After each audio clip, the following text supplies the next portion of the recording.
और आप में भी है, सभी में है। सबसे प्रेम करो, कुछ नहीं रखा है। एक पिता के हम हैं बच्चे, एक हमारी माता। एक पिता के हम हैं बच्चे, एक हमारी माता। उस मालिक के सब है भिखारी, एक है सबका दाता। हो उस मालिक के सब है भिखारी, एक है सबका दाता।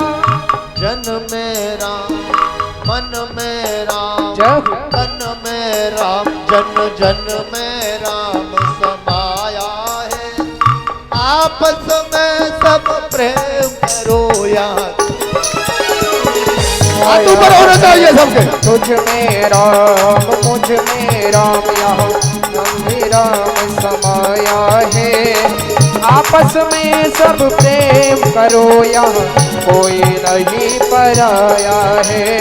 मुझ में राम, तुझ में राम, सब में राम समाया है। आपस में सब प्रेम करो, यहाँ कोई नहीं पराया है। वो आपस में सब प्रेम करो, यहाँ कोई नहीं पराया है। आपस में सब प्रेम करो, यहाँ कोई नहीं पराया है। हाथ सभी के खुले होने चाहिए, भगवान का भजन है। इधर भी पीछे।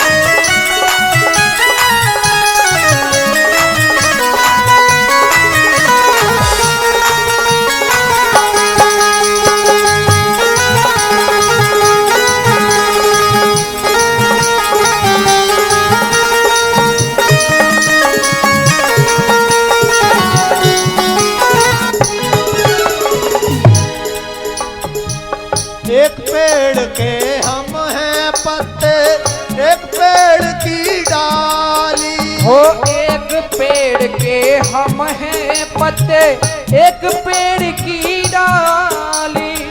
एक पेड़ के हम हैं पत्ते, एक पेड़ की डाली। हो एक पेड़ के हम हैं पत्ते, एक पेड़ की डाली। एक बगिया के फूल है सारे, एक है सबका माली। ओ एक बगिया के फूल है सबरे, एक है सबका माली। जल में राम, थल में राम, जय हो। जल में राम, थल में राम, पल पल में राम समाया है। आपस में सब प्रेम करो, यहाँ कोई नहीं हमारा है। आपस में सब प्रेम करो, यहाँ कोई नहीं पराया है। तुझ में राम, मुझ में राम, सब में राम समाया है। आपस में सब प्रेम करो, यहाँ कोई नहीं पराया है।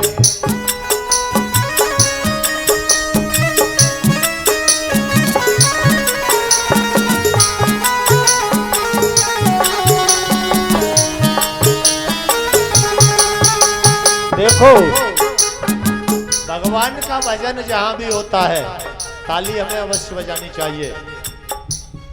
ताली बजाने से फायदा क्या होता है, हर रोज वैसे बता रहा हूं। अगर हमारे हाथों में कोई गलत हस्तरेखा है और भगवान के भजन में ताली बजाएंगे तो वो रेखा बदल जाती है। और भौतिक रूप से देखो, इस दुनिया के उसमें तो जैसे किसी का बीपी, ब्लड प्रेशर हाई या लो होता हो, भगवान के संकीर्तन में ताली बजाएगा तो सम हो जाएगा। ताली वो नहीं बजाते, ताली वो नहीं बजाते जिन्हें कोई गम होता है। ये भागवत पंडाल है, ठाकुर जी का दरबार, और ठाकुर जी के दरबार में गम नहीं आएगा। गम तो प्रवेश ही नहीं कर सकता। ताली वो नहीं बजाते जिन्हें कोई गम होता है, और ताली वो बजाते हैं जिनके हाथों में दम होता है। मुझ में राम, तुझ में राम, सब में राम समाया है। आपस में सब प्रेम करो या कोई नहीं पराया। तुझ में राम, मुझ में राम, यहाँ सब में राम समाया है। आपस में सब प्रेम करो, यहाँ कोई नहीं पराया है। आपस में सब प्रेम करो, यहाँ कोई नहीं पराया है। आपस में सब प्रेम करो, यहाँ कोई नहीं पराया। हो आपस में सब प्रेम करो, यहाँ कोई नहीं पराया है। आपस में सब प्रेम करो, यहाँ कोई नहीं पराया। हाथ जोड़ करके कहने लगा पहला, पिताश्री ये सारा जगत परमात्मा का स्वरूप है, सबसे प्रेम करो, कल्याण हो जाएगा तुम्हारा। लेकिन हिरण्याकश्यप की समझ में नहीं आया। कहने लगा क्या इस खम्भे में तेरा परमात्मा है? तो प्रहलाद कहता है हाँ पिताश्री, इस खम्भे में भी मेरा परमात्मा है। आज हिरण्याकश्यप ने उस खम्भे पर जोरदार प्रहार किया गदा लेकर, और जैसे ही खम्भा टूटा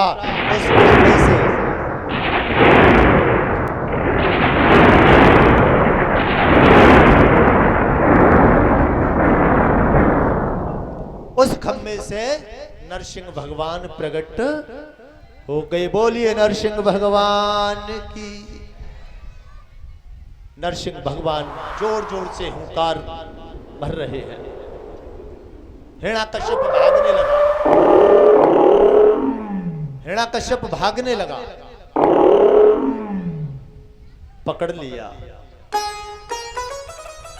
पकड़ लिया और अपनी जंघा पर बिठा लिया, उसको जंघा पर लिटा लिया। और भगवान आज उसका हृदय विदीर्ण करने लगे। तो हिरण्याकश्यप कहता है कि ब्रह्मा, जिस ब्रह्मा से वरदान लिया था तप करके, तेरा वरदान आज झूठा हो गया। भगवान कहते हैं कैसे झूठा हो गया? कि मैंने कहा था कि न दिन में मरूं न रात में, जो वरदान लिया, न घर में मरूं न बाहर, और ना साल के 12 महीनों में,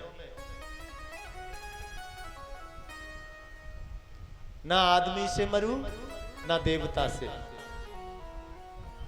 न पशु से। तो भगवान कहते हैं याद कर, तू घर के अंदर है कि बाहर है? दरवाजे पर है, ना अंदर है ना बाहर है। बोले पृथ्वी पर है कि आकाश में? ना पृथ्वी पर है ना आकाश में, कहां है? जंघा पर। समय क्या है? ना दिन है ना रात, शाम की बेला।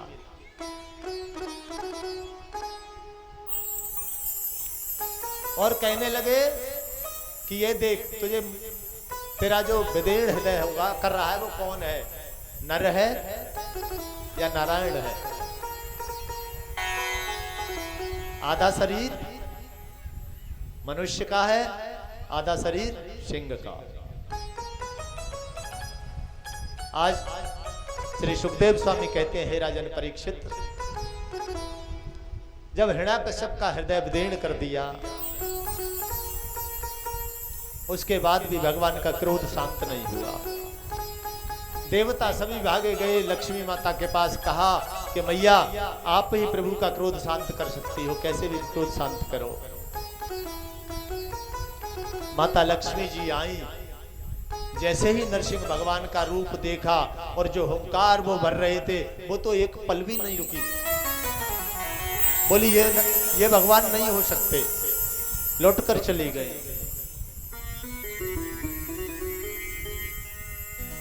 अब देवताओं ने विचार किया कि प्रभु का क्रोध कौन शांत कर सकता है। प्रहलाद को भेजा जाए। आज प्रहलाद जैसे ही मेरे प्रभु के पास गया, कितना सौभाग्यशाली है कि साक्षात नारायण ने अपनी गोद में बिठा लिया उसको। गोद में लेकर प्रहलाद को चाटने लगे भगवान। आज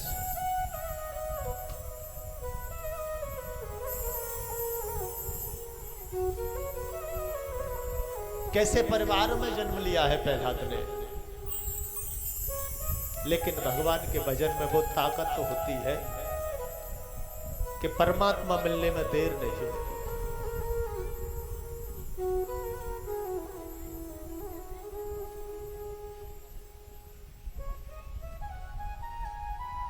श्री सुखदेव स्वामी कहते हैं, हे राजन परीक्षित, आज प्रहलाद के ऊपर अलौकिक कृपा है परमात्मा की। जब भगवान का क्रोध शांत हो गया, प्रहलाद को बहुत देर तक चाटा, उसके बाद कहने लगे कि प्रहलाद कोई वर मांग ले।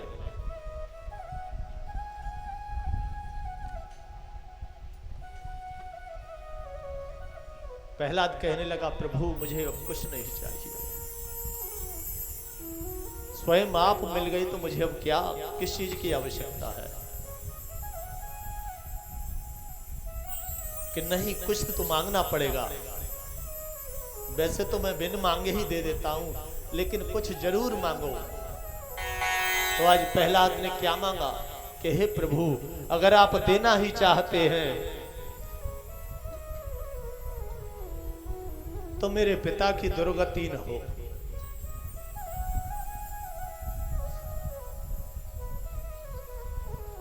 कैसा पुत्र है जिस पिता ने एक बार नहीं सैकड़ों बार उसे मारने का प्रयत्न किया, लेकिन आज वो पुत्र क्या मांग रहा है परमात्मा से।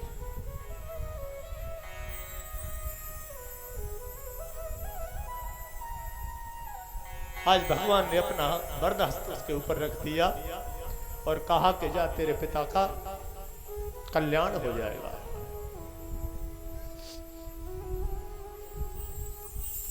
श्री सुखदेव स्वामी कहते हैं कि हे राजन परीक्षित, ईश्वर बड़ा कृपालु है। हमें सब कुछ छोड़कर उस परमपिता परमात्मा का ध्यान करना चाहिए।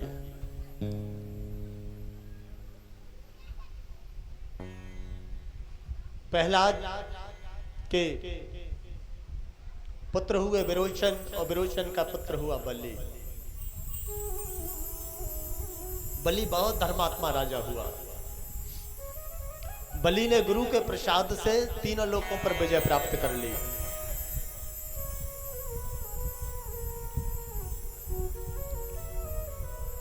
सभी देवता मिलकर अपने गुरु के पास गए और कहा कि गुरुदेव, बलि इतना बलवान हो गया है, कोई उपाय कीजिए।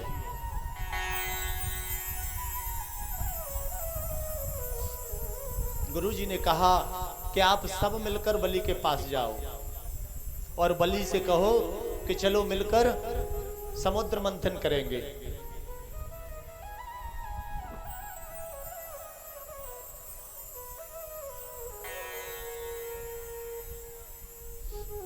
कहा कि समुद्र मंथन, बलि हमारी बात कैसे मानेगा। हम गए और उन्होंने पकड़ लिया तो।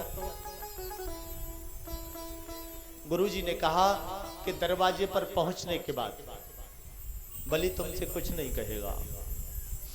शास्त्र हमारा कहता है कि दुश्मन भी अगर शरण में आ जाए तो उसे अभय दे देना चाहिए। आज बलि के यहां गए, बलि से प्रार्थना की, समुद्र मंथन की। फिर देवता और दैत्यों ने मिलकर समुद्र मंथन किया। समुद्र मंथन किया। सबसे पहले हलाहल विष निकला। देवता घबरा गए, क्या किया जाए। सभी कहां पहुंचे? भगवान भोलेनाथ के पास। भगवान भोलेनाथ के पास पहुंचे, प्रार्थना करने लगे कि हे प्रभु, रक्षा कीजिए कि क्या हुआ कि हमने समुद्र मंथन किया था कि फिर किस लिए किया कि उससे अमृत निकलेगा। फिर क्या हुआ कि अमृत की जगह विष निकला है। अमृत की क्या इच्छा है कि अमृत की ये इच्छा है कि अगर अमृत मिल जाएगा तो थोड़ा थोड़ा सब ले लेंगे, अमर हो जाएंगे। भगवान भोलेनाथ बोले ये तो बहुत अच्छी बात है कि निकला तो विषय, कैसे भी थोड़ा थोड़ा ले लो।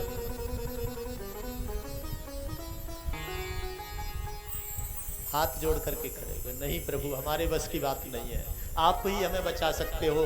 तो आज भगवान भोलेनाथ ने उस विष को अपने गले में कंठ में धारण कर लिया और भगवान भोलेनाथ का नाम क्या हो गया? नीलकंठ।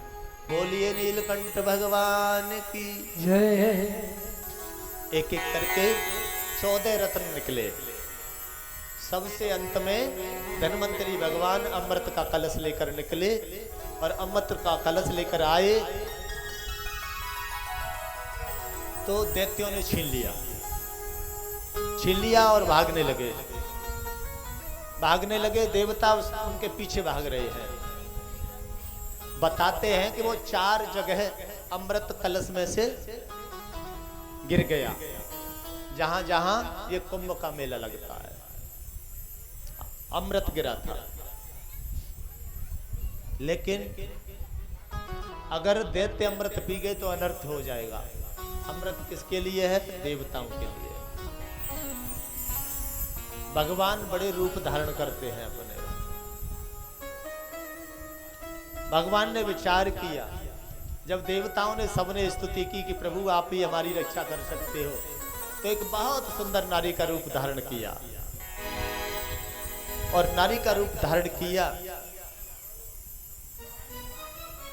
जिस रास्ते से दैत्य अमृत का कलश लेकर के जा रहे थे, उसी रास्ते से आगे क्षण पैरों की पायल बाज रही है।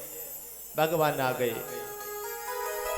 जैसे ही उन्होंने देखा, कौन हो सुंदरी, कौन हो? बोले मैं तो अपना परिचय बाद में दूंगी, लेकिन ये कलह कैसा हो रहा है आप लोगों में? बोले ये हमने समुद्र मंथन किया और मंथन करते समय ये अमृत निकला है, इसको लेकर कलह कि आपस में एक अमृत के लिए कलह हो रहा है। छी छी छी, मैं यहाँ नहीं रह सकती, मैं जा रही हूँ, ये मेरे लायक स्थान नहीं है। दैत्य कहने लगे नहीं नहीं रुको रुको, आप जो कहेंगी वो हम करेंगे, लेकिन पहले आप बताओ आपका नाम क्या है? कि मेरा नाम है मोहिनी, विश्व मोहिनी। मोहिनी, जो तुम कहोगी, तुमने तो वास्तविक हमारे हृदय को मोह लिया, जो तुम कहोगी वो हम करेंगे, बताओ। देवता भी पहुंच गए तो कहने लगे भगवान के इस अमृत कलश को मुझे दे दो, मेरे पर विश्वास है मुझ पर, क्यों नहीं? अमृत का कलश मोहिनी भगवान ने ले लिया। एक लाइन में देवता बिठा लिए, एक लाइन में दैत्य। भगवान की माया, देवताओं को अमृत पिला रहे हैं और दैत्यों को मदिरा, क्योंकि मदिरा भी तो मंथन में ही निकली है।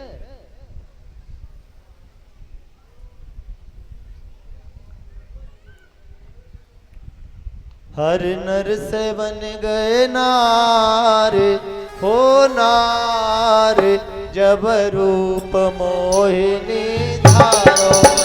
हर मन से बन गए नार, हो नार जब रूप मोहिनी धारो है। हर नर से बन गए नार, हो नार जब रूप मोहिनी धारो है। हर नर से बन गए नार, हो नार जब रूप मोहिनी धारो है।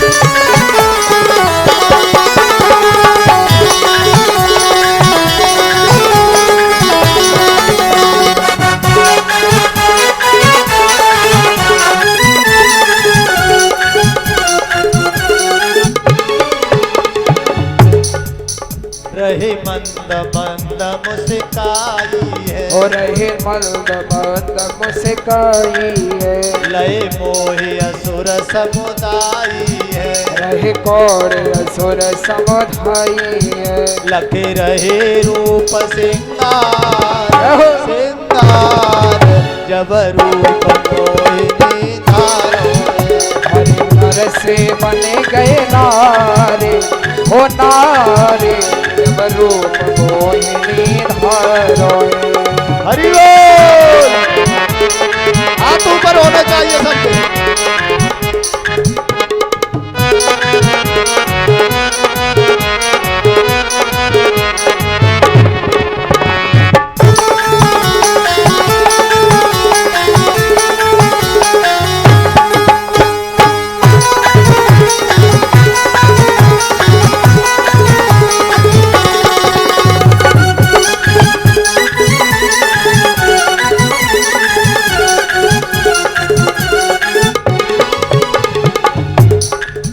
लीलाधर ने लीला ठानी, लीलाधर ने लीला ठानी, बन गए असुर सब अज्ञानी, बन गए असुर सब अज्ञानी, लीलाधर ने लीला ठानी, लीलाधर ने लीला ठानी, बन गए सब अज्ञानी, बन गए असुर सब अज्ञानी, सब डोले लगे पिछार पिछार, जब रूप मोहिनी धारो, हरे नर से बने गए नारे, हो नारे जब रूप मोहिनी धारो है, हरे नर से बने गए नारे, हो नारे जब रूप मोहिनी धारो है, रूप मोहिनी धार। बोलिए मोहिनी भगवान की जय। आज ऐसे मोहित कर लिया असुरों को कि उन्हें यह भी पता नहीं चला कि हमें मदिरा पिला रहे हैं कि अमृत। शास्त्र क्या कह रहा है ध्यान दें। कथा तो सबने सुनी है, सभी की सुनी हुई है। मदिरा का पान किसने किया है? दैत्यों ने। तो मदिरा पीने वाले कौन होंगे? अगर इस पांडाल में हमारे कोई भाई बंधु बैठे हो, मदिरा पान करते हो, तो आज के बाद मदिरा पान करना। राधे बोलो जोर से, और जोर से बोलिए, और जोर से बोलिए। वृंदावन बिहारी लाल की जय। श्री सुखदेव स्वामी कहते हैं, हे राजन परीक्षित,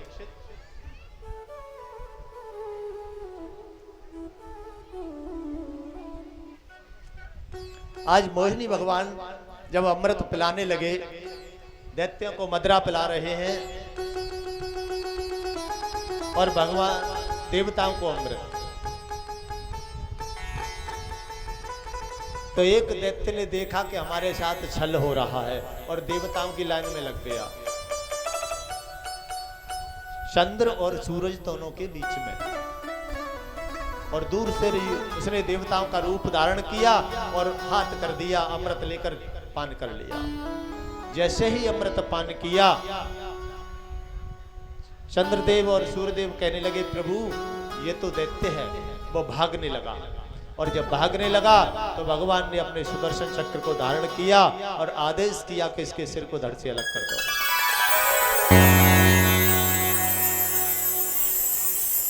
आज वही दैत्य राहु और केतु के नाम से एक के दो हो गए। राहु और केतु समय पड़ने पर चंद्र और सूर्य दोनों को ग्रहण करते हैं। जो ग्रहण होता है ग्रास कर जाते हैं, खा जाते हैं।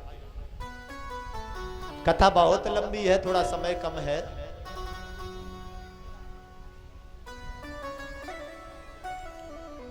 श्री सुखदेव स्वामी कहते हैं, हे राजन परीक्षित,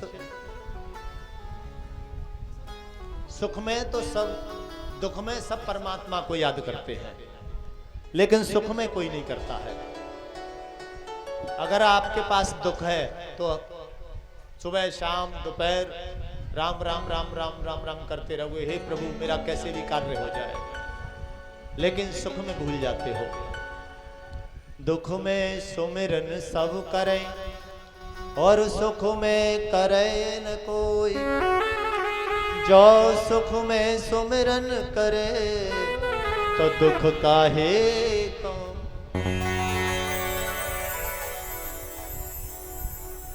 श्री सुखदेव जी कहते कि हे राजन परीक्षित, एक हाथी था, हाथी बड़ा बलवान था, 10,000 हाथियों का अकेले उसमें बल था।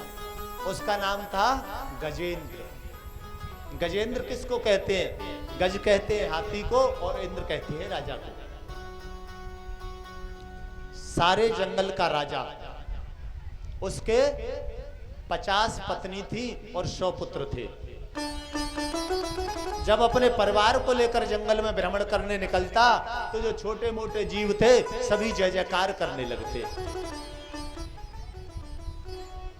सभी जय जयकार करने लगते। एक दिन उसके मन में कुछ ऐसी इच्छा हुई कि आज जल क्रीड़ा की जाए। हाथी को जल में स्नान करने में बहुत आनंद आता है। अपने परिवार को लेकर के गया और एक बहुत बड़ा सरोवर था, उस सरोवर में स्नान करने लगा। अपनी सूंड में जल भरता और अपनी पत्नियों के ऊपर बिखेर देता, अपने बच्चों के ऊपर बिखेर देता। परिवार को बहुत प्रेम करता है और करना भी चाहिए, हर व्यक्ति को करना चाहिए। लेकिन सत्य यह है कि है जगत में अपना कोई नहीं, सब स्वार्थ के नाते हैं। उस जल के अंदर एक ग्राह रहता था। उसने आज उस हाथी का पैर पकड़ लिया। जब पैर पकड़ लिया तो वो उसको अंदर खींचने लगा। हाथी मन में विचार कर रहा है कि कोई छोटा मोटा जीव होगा, अभी इसको पता नहीं है कि मैंने किसका पैर पकड़ा है। जब इसे मालूम होगा कि मैंने गजेंद्र का पैर पकड़ा है तो माफी मांगने आएगा। लेकिन वो तो जल के अंदर खींचने लगा, और जब हाथी खींचने लगा धीमे धीमे करके उसने अपना जोर लगाया, ताकत लगाई, जल से बाहर नहीं निकला तो फिर चिल्लाने लगा कि मुझे बचाओ, मेरी रक्षा करो।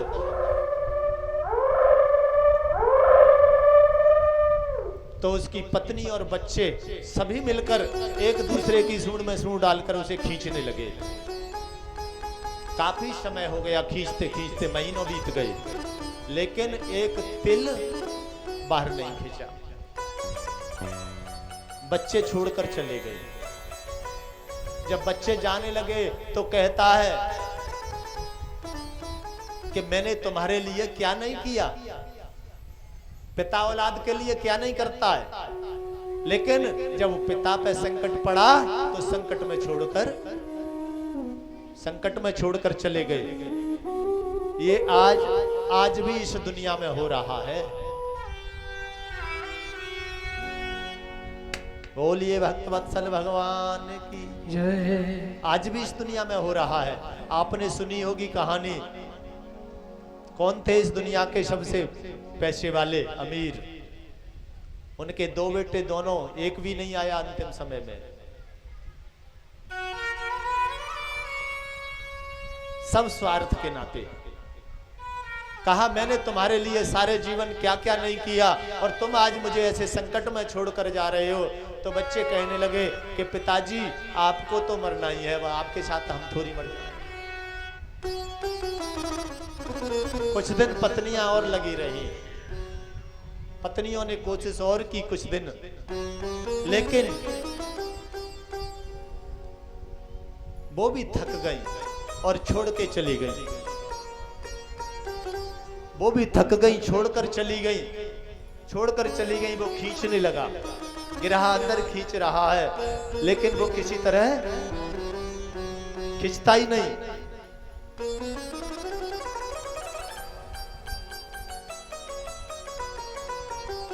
पत्नियां जब छोड़ के चली गई, डूबने लगा, थोड़ा सा ऊपर रह गया है। अब प्रार्थना करने लगा कि हे प्रभु, मैंने कभी आपको याद नहीं किया, लेकिन जिसे वेद भी निराकार कहते हैं, निराकार होकर भी साकार है, अजन्मा होकर भी जन्म लेता है, वो प्रभु मेरी रक्षा करे इस संकट में। गोविंद चले आओ, गोपाल चले आओ,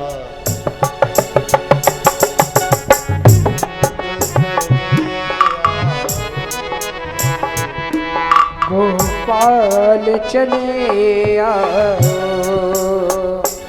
गोविंद चले आओ, गोपाल चले आओ।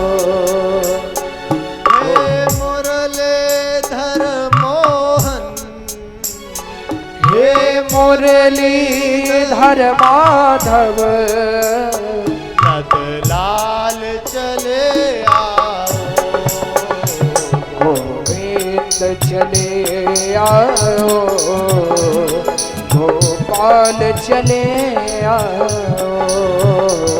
गोविंद चले आओ, गोपाल चले आओ।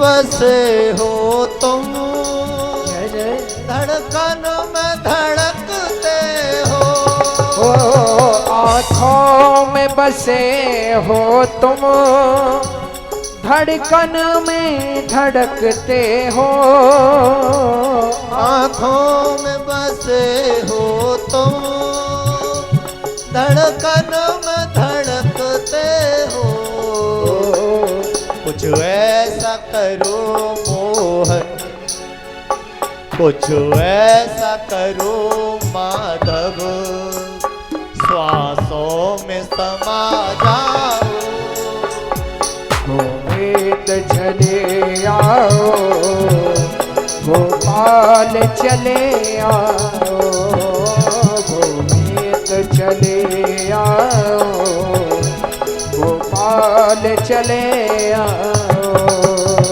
गोविंद चले आओ, गोपाल चले आओ, गोविंद चले आओ, गोपाल चले आओ। हे मुरलीधर मोहन, हे मुरलीधर मोहन, नंदलाल चले आओ, गोविंद चले आओ, गोपाल चले आओ, गोविंद चले आओ, गोपाल चले आओ।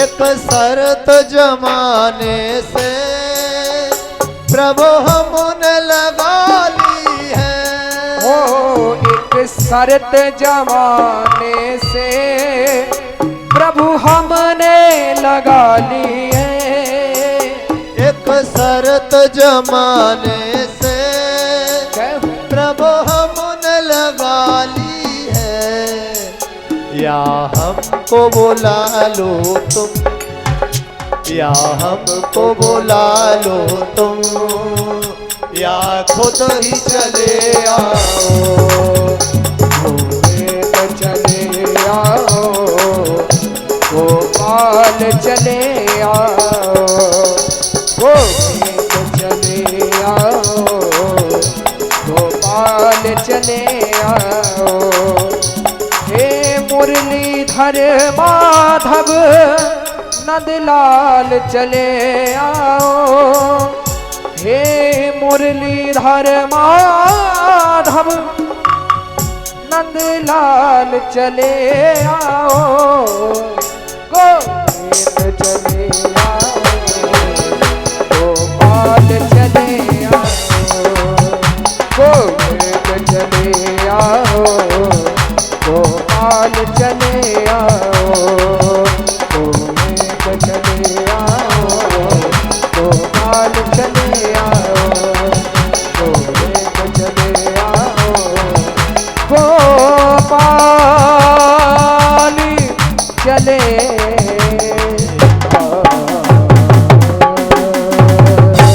बोलिए वृंदावन बिहारी लाल की जय। जय जय श्री राधे। श्री सुखदेव स्वामी कहते हैं, हे राजन परीक्षित, आज उस गजेंद्र ने जब देखा कि इस दुनिया का कोई सहारा मुझे नहीं मिलने वाला, तो उस परमपिता परमात्मा को याद किया। नाम किसी का नहीं लिया,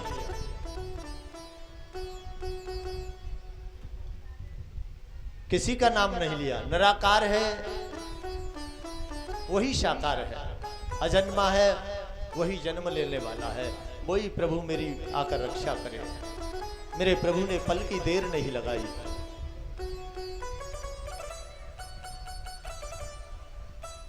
गरुड़ से कहा कि जल्दी चलो।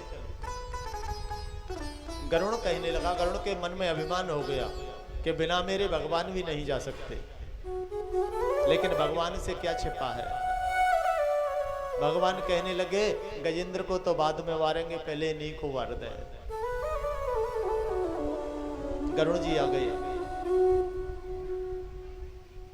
एक अपनी उंगली रख दी कोड़ो। प्रभु क्या मजाक कर रहे हो? अरे बैठिए कि नहीं, ऐसे ही चलूंगा। बहुत पंख फड़फड़ाए, लेकिन पल बिल्कुल तिल भर भी नहीं उड़ सके।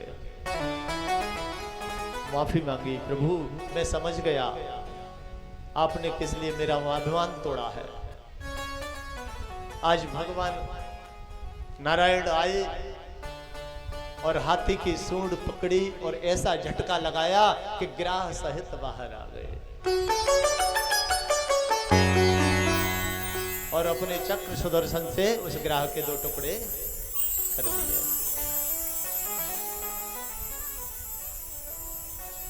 मुक्ति किसकी हुई?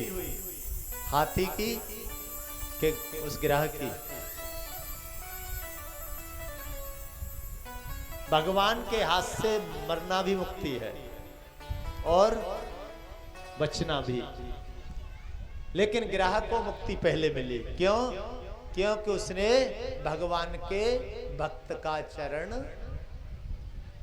राधे बोलना पड़ेगा जोर से। और किस लिए बताया जाता है कि संतों की सेवा करो, ब्राह्मणों की सेवा करो। ब्राह्मण क्षत्रियों के गुरु होते हैं। संतों की सेवा करो, वो भगवान के भक्त हैं। जैसे आज ग्राह ने गज का चरण पकड़ा और चरण पकड़ने से मुक्ति प्राप्त हो गई, मोक्ष पा लिया, ऐसे ही भक्त का चरण पकड़ लोगे तो कल्याण हो जाएगा। आज गजेंद्र हाथ जोड़कर कहने लगा, हे प्रभु, इस परिवार को मैं अपना मान बैठा था, लेकिन आज मुझे मालूम हुआ कि दुनिया में कोई किसी का नहीं है। सब स्वार्थ के नाते हैं। आज भगवान ने बड़ी असीम कृपा की, गज के ऊपर गज ग्राह दोनों पर ही कृपा की मेरे ठाकुर जी ने। श्री सुखदेव स्वामी कहते हैं कि हे राजन परीक्षित, जब देवता अमृत का पान कर गए तो बलवान हो गए, और बलवान हो गए राजा बलि से युद्ध हुआ। युद्ध में बलि मारा गया, लेकिन बलि के गुरु कौन थे? शुक्राचार्य जी, जिनके पास मृत संजीवनी विद्या है। उन्होंने आकर के दोबारा से जीवित कर दिया, और उसके बाद यज्ञ कराए बलि से, और बलि से यज्ञ कराए। यज्ञ करने के बाद उसके बाद गुरु का आशीर्वाद मिला कि जाओ अब देवताओं पर चढ़ाई कर दो। देवताओं से युद्ध कराया। किसका आशीर्वाद है? गुरु का, और गुरु का आशीर्वाद कभी फेल नहीं होता है, लेकिन विश्वास होना चाहिए। सफल तभी होता है जब विश्वास होता है।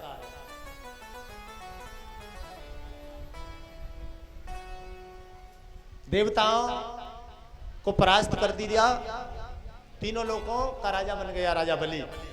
उसके बाद महर्षि कश्यप की पत्नी अपने पति के पास गई, प्रार्थना की कि मुझे कोई ऐसा पुत्र दीजिए, मेरे बाकी पुत्र सब दुखी हैं, जो उनका राज्य वापस करा दें। उन्होंने बहुत समझाया लेकिन नहीं मानी, तो उन्होंने एक व्रत बताया उन्हें, पयोव्रत, जो फागुन मास में किया जाता है। शुक्ल पक्ष की प्रतिपदा से लेकर त्रयोदशी तक 12 दिन का व्रत है। इसे करना, इसके करने से तुम्हारे यहाँ साक्षात नारायण ही अवतार लेकर आएंगे, और समय आने पर भगवान वामन का प्राकट्य हुआ। बोलिए वामन भगवान की। वामन भगवान गए और देवताओं का राज्य वापस ले लिया बलि से। ज्यादा विस्तार नहीं दूंगा, हाथ की तरफ इशारा हो रहा है, ठीक है। आगे 9वें स्कंद में सूर्यवंश का वर्णन किया है सुखदेव जी ने, जिसमें राम कथा का वर्णन होता है।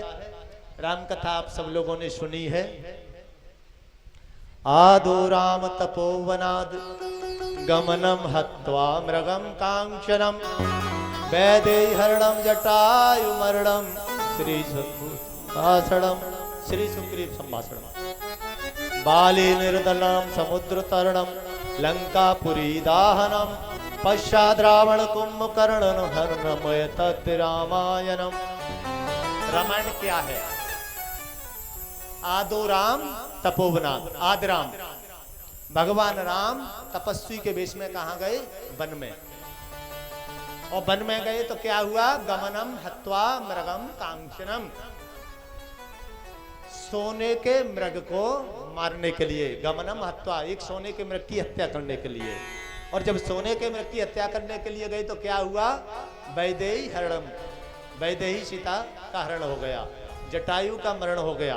उसके बाद सुग्रीव से मित्रता हुई, बाली का मरण हुआ, और उसके बाद लंका पर चढ़ाई की, राम रावण का युद्ध हुआ, और युद्ध होने के बाद भगवान अयोध्या आ गए। एक श्लोक में पूरी रामचरितमानस है। और वैसे एक साधारण काम, हमारी एक जगह कथा हो रही थी, भागवत कथा, तो एक ताऊ जी आए बुजुर्ग, बोले व्यास जी जैसे भागवत जी सुना रहे हो, ऐसे ही अगर रामचरितमानस सुनवाई जाए तो कितने दिन में हो जाएगी? बोले बीच में छोड़नी नहीं चाहिए। मैंने कम से कम 1 वर्ष तो लग ही जाएगा। इस बच्चे को बिठाओ, बच्चे को, ये कौन है? 1 वर्ष तो लग ही जाएगा कि हम तुम्हें 1 मिनट में सुना दें तो। मैंने आप सुनाओ, आप कैसे 1 मिनट में सुनाओगे? कि एक राम एक रावण ना, उन्होंने जो सुनाई, बोलिए वृंदावन बिहारी लाल की। श्री सुखदेव स्वामी कहते हैं, हे राजन परीक्षित, सूर्यवंश में एक से बढ़कर एक राजा हुए हैं, भगवान के सभी भक्त हुए हैं, उसके बाद जो चंद्रवंश का वर्णन किया, और चंद्रवंश का वर्णन किया तो चंद्रवंश में एक ययाति नाम के राजा हुए, बड़े धर्मात्मा राजा थे। इन्हीं ययाति महाराज का विवाह शुक्राचार्य की पुत्री के साथ हुआ था।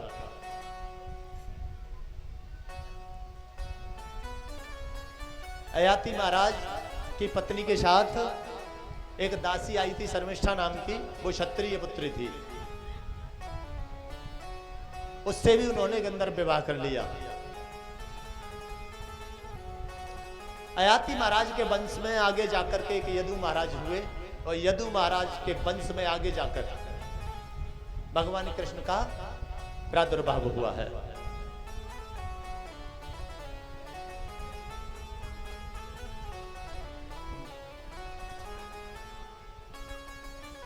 लेकिन भगवान कृष्ण का प्रादुर्भाव कैसे हुआ? जब धरती पर पाप बढ़ गया, पाप बढ़ गया, पृथ्वी मां गाय का रूप धारण कर देवताओं के पास पहुंची कि मेरी रक्षा करो, नहीं तो मैं रसातल को चली जाऊंगी। देवता मिलकर ब्रह्मा जी के पास गए। ब्रह्मा जी ने प्रार्थना की परमात्मा की, तो आकाशवाणी हुई कि मैं पहले ही वर दे चुका हूं, वसुदेव और देवकी के गर्भ से जन्म लूंगा। इधर एक मथुरा के उग्रसेन नाम के राजा थे, जिनकी पत्नी का नाम था पद्मावती, बहुत सुंदर थी। एक दिन वो अपने मायके चली गई, पीहर मायके चली गई, तो कुछ सखियों को साथ लेकर विहार करने के लिए गई, श्रृंगार करके। एक दुर्मिल नाम का राक्षस निकल के जा रहा था, और उसकी कुदृष्टि पड़ी, वो गर्भवती हो गई। जैसे ही उसने पहचाना, उसने रूप धारण कर लिया था उग्रसेन का, वो शाप देने को उद्यत हुई, तैयार हुई, तो वो भी कहने लगा कि मैं भी तुम्हें शाप दे दूंगा। मायके में आकर के तुमने श्रृंगार क्यों किया? हमारी बहनों को पीहर में श्रृंगार नहीं करना चाहिए, मायके में श्रृंगार नहीं करना चाहिए। जहां अपना पति है, पति के घर ही श्रृंगार करके गए। भागवत से ये ज्ञान मिलता है हमको। समय आने पर उस बालक ने जन्म लिया, वही बालक कौन कहलाया? कंस। उनके गुरु ने कहा उग्रसेन के ने कि ये तो तुम्हारे कुल का नाश कर देगा, इसे यमुना में फेंक दो। यमुना में बहा दिया। बहा दिया तो जो सूरसेन जी थे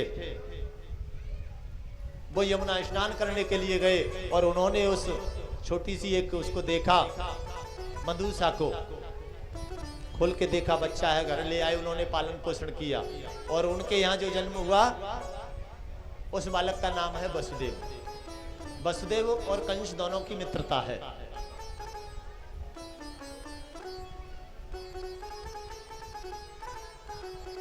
कंस 12 वर्ष का हुआ, देवर्षि नारद पहुंच गए और कहने लगे कि तुम इनके पुत्र नहीं हो, तुम तो उग्रसेन के पुत्र हो। तुम्हारे पिता ने तुम्हें फेंक दिया था यमुना में। सुनते ही वो कैलाश पर्वत पर चला गया और भगवान भोलेनाथ का तप किया, भगवान भोलेनाथ से वरदान प्राप्त किया। भगवान भोलेनाथ ने एक धनुष दे दिया और कहा कि तुम्हें कोई मार नहीं सकता जब तक ये धनुष तुम्हारे पास रहेगा, और जिस दिन ये धनुष टूट जाएगा समझ लो तुम्हारी मृत्यु निकट आ गई।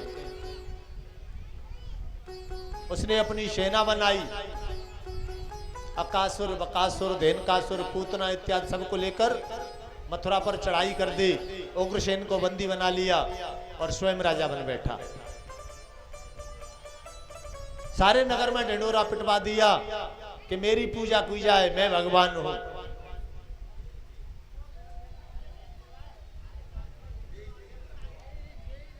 मन में विचार किया, उसकी एक चचेरी बहन थी देवकी, कि इसका विवाह कर दिया जाए। सोचने लगा क्यों ना अपने मित्र वसुदेव के साथ विवाह कर दूं। वसुदेव के साथ विवाह करने को तैयार हो गया। जब विवाह किया, विवाह करके अपनी बहन को इतना प्रेम करता था, कहने लगा कि मैं विदा करने जाऊंगा, घर तक छोड़ने जाऊंगा, रथ हाँकने लगा। रथ हाँक के ले जा रहा है तो उसी समय आकाशवाणी हुई, करे कंस तू जिस बहन का इतने प्रेम से रथ हाँक के ले जा रहा है विदा करने, इसी का अष्टम गर्भ तेरा काल होगा। जैसे ही सुना अष्टम गर्भ काल होगा, एकदम तलवार निकाल ले और देवकी के बाल पकड़ लिए, केस पकड़ लिए, मारने को तैयार हो गया।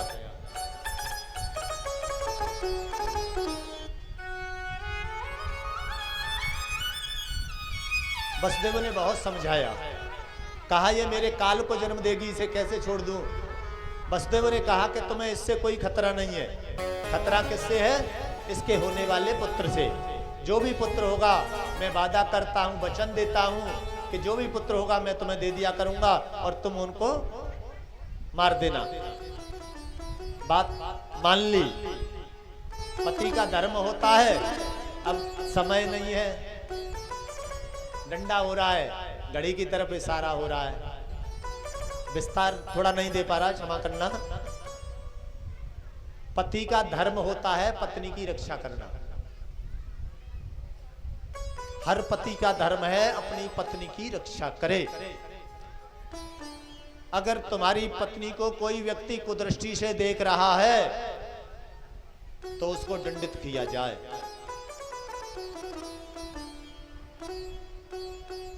तुम्हारी पत्नी के साथ कोई दुराचार हो रहा है तो उसको रोको, भले ही तुम्हारे घर वाले क्यों न हो।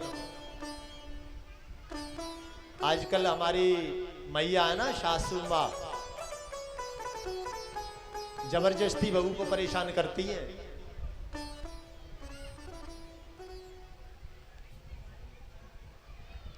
वसुदेव ने अपनी पत्नी देवकी की रक्षा की, प्राण रक्षा, और वचन दे दिया कंस को कि जो भी पुत्र होगा तो मैं सौंप दूंगा। ले आया एक एक करके।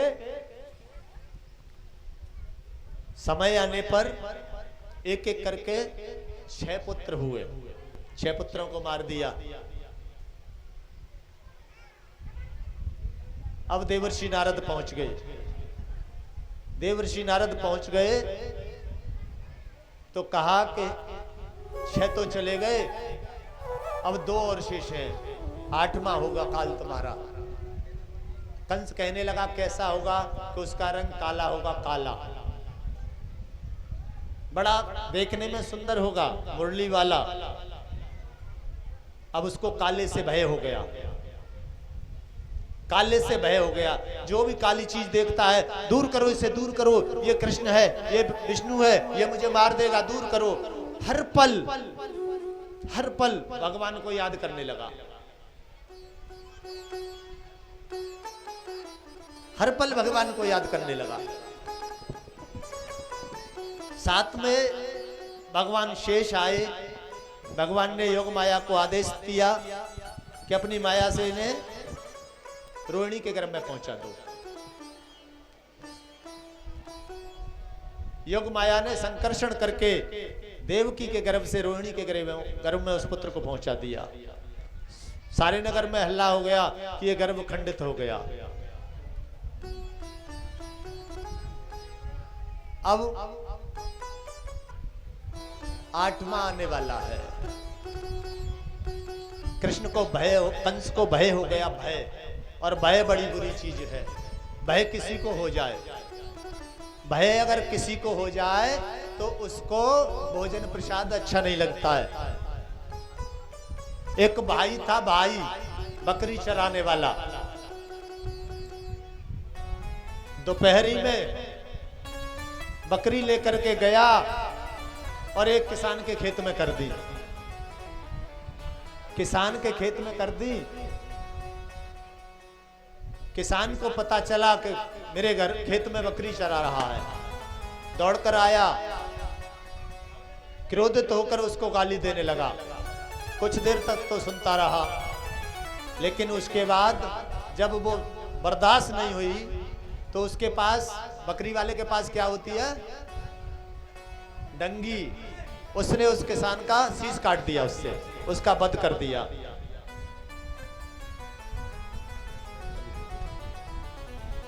बोलिए वृंदावन बिहारी लाल की जय। ज्यादा नहीं, थोड़ा समय लूंगा, लेकिन प्रेम से सुनिए। बहुत सुंदर दृष्टांत है, बहुत सुंदर दृष्टांत है।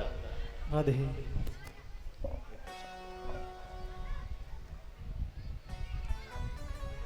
अब क्या हुआ, जब उसने उस किसान का वध कर दिया, उसको मार दिया, तो उसके नाम क्या हुआ? FIR। FIR हो गई, केस चलने लगा। अब जब देखा उसने कि केस जजमेंट पे है, जजमेंट होने वाला है, तो एक वकील के पास गया। वकील के पास गया और वकील से बोला, भैया मेरी जजमेंट की तारीख आने वाली है, कैसे भी करके मेरे प्राण बचा लो।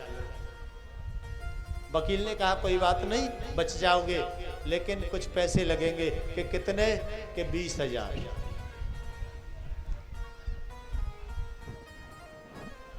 बोला ऐसा है, कुछ एडवांस ले लो, बाकी बाद में दे देंगे। 5,000 रुपए दे दिए, 15,000 शेष है। 2 दिन रह गए तारीख के, 2 दिन है जजमेंट के। वकील साहब के पास पहुंच गया। वकील साहब आपने कुछ किया? वकील साहब बोले, तू अपने घर आराम से रह, तुझे कुछ नहीं होगा। अब 1 दिन शेष बचा है। फिर पहुंच गया। वकील साहब कुछ किया? वकील साहब बोले, चिंता मत कर। जो व्यक्ति वकील होते हैं बहुत बुद्धिमान होते हैं। हमारे वकील साहब बैठे हैं सामने। झूठ को सत्य साबित कर दें और सत्य को राधे बोलना पड़ेगा। जोर से बोलिए, जोर से और जोर से। बोल वृंदावन बिहारी लाल की जय। वकील साहब ने कहा, कुछ नहीं होगा, चिंता मत कर। अब सुबह पहुंच गया तैयार होके। वकील साहब अब तो कोर्ट को जा रहे हैं, अब तो बताओ कुछ किया है? कि भाई तुझे कुछ नहीं होगा। जैसे ही थोड़ी दूर रह गया कोर्ट से, तो वकील साहब कहने लगे, अब सुन, तुझे क्या करना है। इन बच्चों को शांत करो, ये शोर न मचाएं। अब उस वकील साहब ने क्या कहा उस भाई से कि जज साहब तुझसे प्रश्न करेंगे कि क्या तूने फलाने व्यक्ति का वध किया है, तो तुझे क्या कहना है? उत्तर नहीं, जवाब नहीं देना। तू कहेगा भै। अगर तू बोल गया तो मेरी जिम्मेदारी, कोर्ट में पेश हो गया। कोर्ट में पेश हुआ और जब पेश हुआ तो जज साहब ने प्रश्न किया कि हाँ भाई ये बता, तूने उस व्यक्ति का मर्डर किया है, तूने उसको मारा है? वो करता है वे। जज साहब बोले, क्या कर रहा है ये? अरे मैं पूछ रहा हूं, तूने उस व्यक्ति को मारा है कि नहीं मारा? वो कहता है वे। जज को बड़ा क्रोध आया। बोला, मैं पूछ रहा हूं, तेरी समझ में नहीं आया? मैं कह रहा हूं तूने उस व्यक्ति को मारा है कि नहीं मारा? वो बोला वे। जज बोले, कहां से ले आए हो इस पागल को? ये पागल व्यक्ति किसी आदमी को मार सकता है? भगाओ इसको यहां से। निकाल दिया, निकाल दिया, बाहर आ गया। और जब बाहर आ गया तो वकील साहब बोले कि अब भाई हमारे शेष पैसे हैं। वो बोला वे। राधे बोलना पड़ेगा जोर से, जोर से बोलिए और जोर से। बोलिए वृंदावन बिहारी लाल की जय हो। कृष्ण कंस के क्या बैठ गया है? भय। भय बड़ा खतरनाक होता है। ना नींद आती है, ना भोजन अच्छा लगता है, किसी को कैसा भी भय हो। आज मेरे प्रभु माता देवकी के गर्भ में देवता आए स्तुति करने के लिए। स्वागतम कृष्णा सुस्वागतम कृष्णा। स्वागतम कृष्णा। सभी ताली बजाएं। शरणागतम कृष्णा। स्वागतं कृष्ण सुस्वागतं कृष्ण हो स्वागतं कृष्ण शरणागतं कृष्ण हो स्वागतं सुस्वागतं शरणागतं कृष्ण स्वागतं सुस्वागतं शरणागतं कृष्ण स्वागतं कृष्ण जय हो हाथ ऊपर, सभी के हाथ ऊपर होने चाहिए। स्वागतम कृष्णा स्वागतम कृष्णा सुस्वागतम कृष्णा।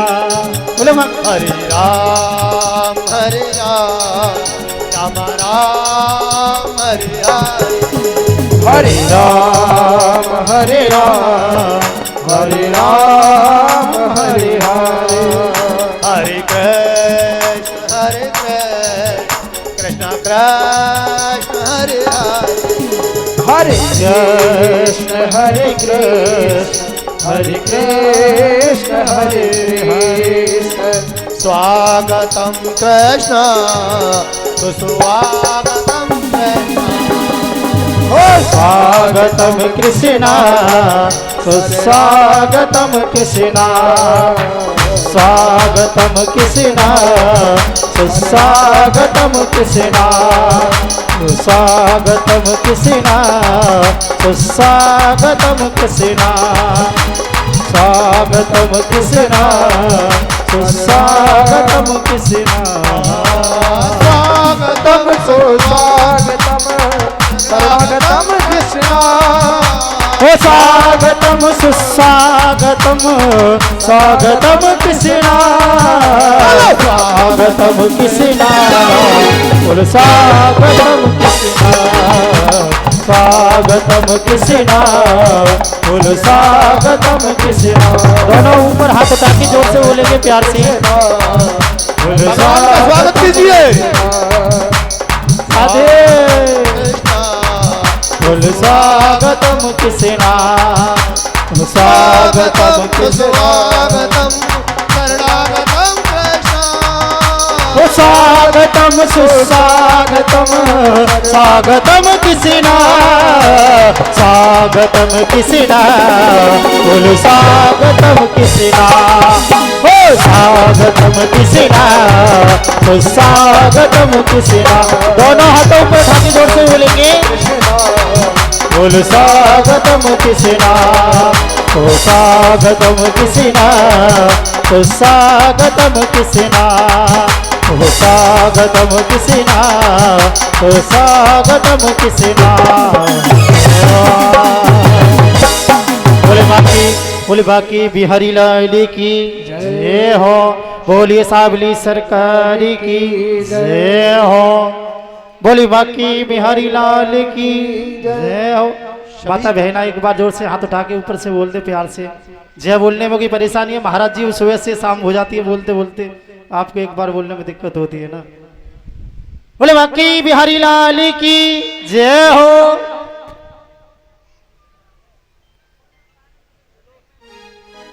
श्री सुखदेव स्वामी कहते हैं हे राजन परीक्षित,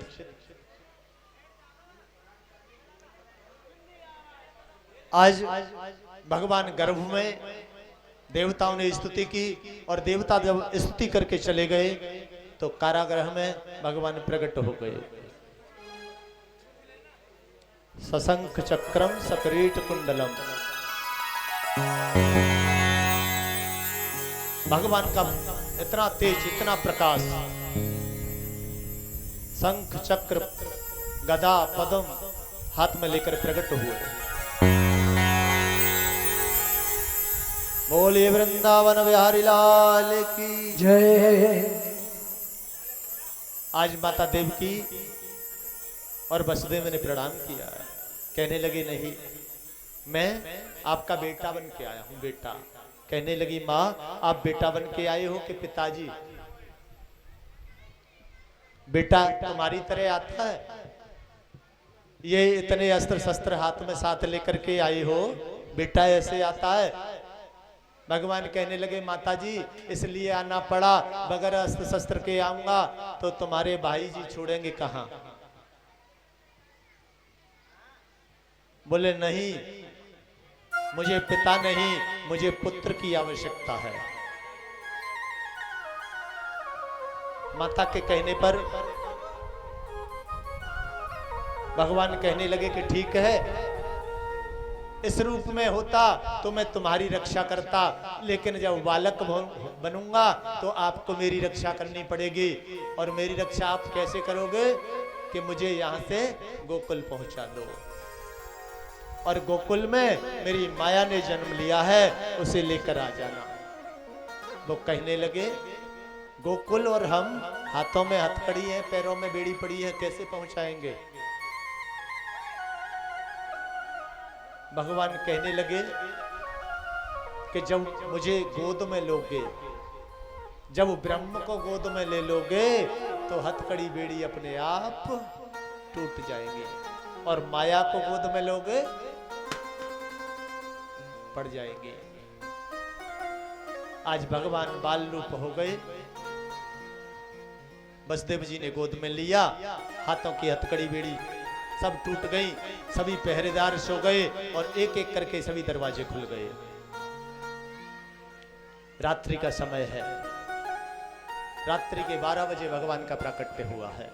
भादों का महीना बड़ा पावन है, इसी महीने में ज्यादातर अवतार हुए हैं, और इसी महीने में सुखदेव स्वामी ने परीक्षित को भागवत कथा सुनाई। आज वसुदेव जी रात्रि में भगवान कृष्ण को लेकर गोकुल जा रहे हैं। रास्ते में यमुना जी पड़ी, यमुना जी में निकल के जा रहे हैं। अब ऊपर से बारिश हो रही है, नीचे से यमुना जी ने चरण स्पर्श करने की कोशिश की।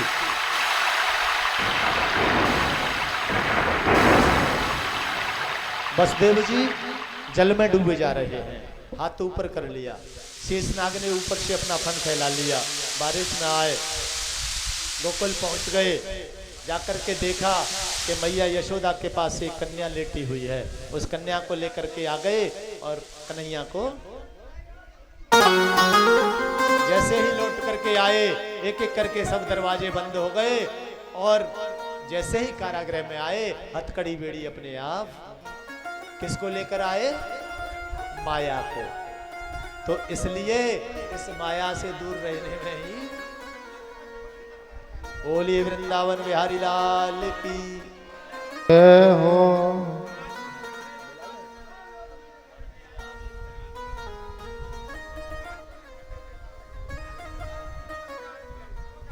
गोकुल में लेकर के आए। अब जब गोकुल में लेकर के आए,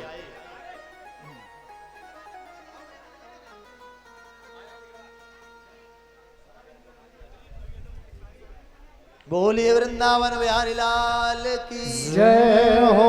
छोटे से कन्हैया आए हैं, उनका आप सभी दर्शन करें प्रेम से, प्रेम से सभी लोग दर्शन करें। ऐसे करने हैं और किसी को प्रॉब्लम ना हो। जब तक हमारे भैया एक भजन सुनाएंगे बढ़िया सा। दर्शन ऐसे करने किसी को प्रॉब्लम ना हो, आराम